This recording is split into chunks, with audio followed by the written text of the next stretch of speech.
Single na ba si Bella? Single ba ba? So, ano ba?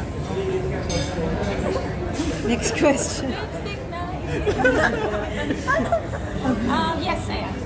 Oh. Yeah. No, it's not sad. Oo, dinalaw niya pa ako dito last time. Okay naman. So, are you ready to make Umiyak!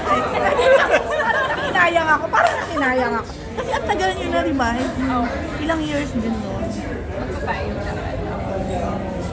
Okay naman din. Baka ano, sabi ko nga sa pelikula ko dahil some people meant to just pass by. Okay, so what is a mutual decision? Kasi kita na ako dito. So yun ba yun? Yung, anong nauna?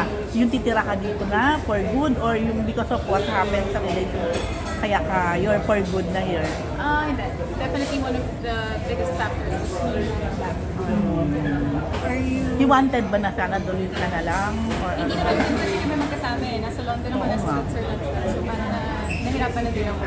long distance? Yeah. Long distance na shorter, but it was still long distance. Oo nga. So may factor talaga siya. Yeah. Although, dumadalo pa siya ng shooting na to ng isang daang awit. Nandito siya sa Pilipinas noon at napasya niya na yung buong Pampanga. So, Pero hindi na kayo nung time na yun. Are you ready to mingle? siguro after I finish, promo for stuff. Yeah, why not? I love falling in love. I don't think there's anything wrong with it. Putting yourself out there. Kasi hindi naman mag-date ng 2020. May kilala kayo. May mga limerence na kayo. So makakagawa ka na naman ng bagong script, Bella. Parang papunta tayo doon.